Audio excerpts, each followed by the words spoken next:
आज हम आप लोगों को एडवर्ड सिंड्रोम के बारे में बताएंगे। तो पूरी जानकारी के लिए मेरा पूरा वीडियो लास्ट तक देखिए। चलिए शुरू करते हैं।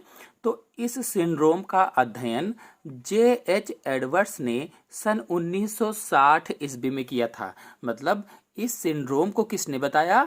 J.H. एडवर्ड्स थे। इन्होंने सबसे पहले 1960 ईस्वी में इस सिंड्रोम के बारे में बताया। तो इन्हीं के नाम पर इस सिंड्रोम को एडवर्ड सिंड्रोम कहा जाने लगा। यानी इन्हीं के नाम को जोड़ दिया गया इस सिंड्रोम के आगे और कहा गया एडवर्ड सिंड्रोम है ये। इनमें ट्राइसोमिक अवस्था 18वीं जोड़ी के गुणसूत्र में होती है। यानी इस प्रकार के सिंड्रोम में ट्राइसोमिक जो अवस्था होती है वो 18वीं जोड़ी के गुणसूत्र में पाई जाती है।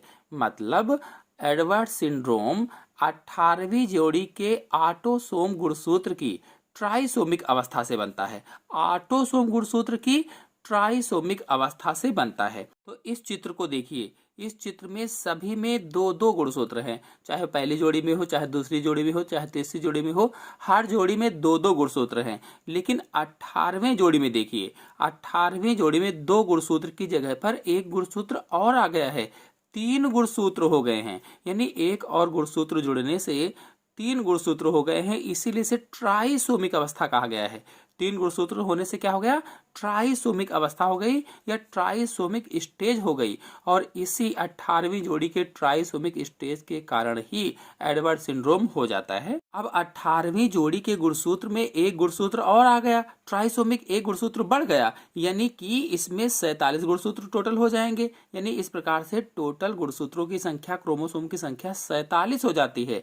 तो जब सामान्य रूप से मनुष्य में 46 गुणसूत्र पाए जाते हैं, लेकिन 18वीं जोड़ी में एक गुणसूत्र एक्स्ट्रा जोड़ने से टोटल 47 गुणसूत्र हो जाते हैं। तो एडवर्ड सिंड्रोम में ऐसा होता है। यानी इस प्रकार के सिंड्रोम में ऐसा होता है। ऐसे बच्चे केवल 6 माह से 1 वर्ष तक जीवित रह पाते हैं। यानी 6 माह से लेकर के 1 वर्ष के बीच तक ही जीवित रह पाते हैं। और इस प्रकार के बच्चों में कान विकृति, ढोंढ़ी दबी हुई तथा तंत्रिका तंत्र दोषपूर्ण होते हैं। मतलब कान की विकृति का मतलब ये हुआ कि संरचना में उसकी तरह तरह के बदलाव आ जाते हैं, अलग अलग तरीके से दिखने लगते हैं। और तंत्रिका तंत्र अर्थात नर्वस सिस्टम त्रुटिपूर्ण हो जाता है। यह कह लीजिए कि ठीक से काम नहीं करता है। एडवर्ड सिंड्रोम से पीड़ित शिशु का मस्तिष्क कम विकसित होता है। इसीलिए क्या कहा गया? मस्तिष्क अल्प विकसित होता है।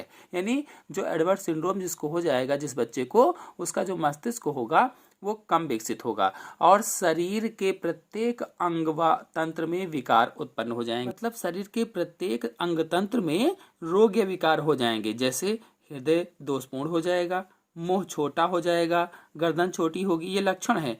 हृदय दोषपूर्ण होना, मुंह छोटा होना, गर्दन बिल्कुल छोटी सी होना, विकलांगता आ जाना। और आपको बताते चलें कि इस तरीके की बीमारी या एडवर्ड सिंड्रोम अधिकतर फीमेल्स में होता है। यानी फीमेल जो बच्चियां होती हैं, बच्चे होते हैं, उनमें ये बीमारी अधिक होती है।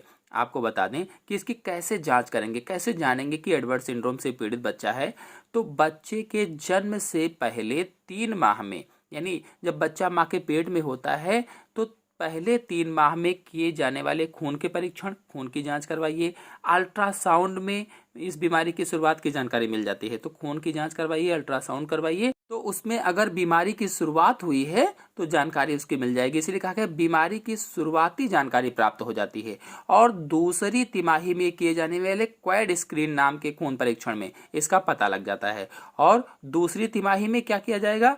क्वैड स्क्रीन नाम का खून परीक्षण किया जाता है। इससे पता चल जाता है कि बच्चे के 18वें गुणसूत्र में ट्राइसोमिक अवस्था हुई है कि नहीं है और एडवर्ड सिंड्रोम हुआ है कि नहीं हुआ है। इस तरह से जांच के माध्यम से हम जान सकते हैं कि बच्चे में एडवर्ड सिंड्रोम है, यानी बच्चा इस विकार से पीड़ित है या नहीं।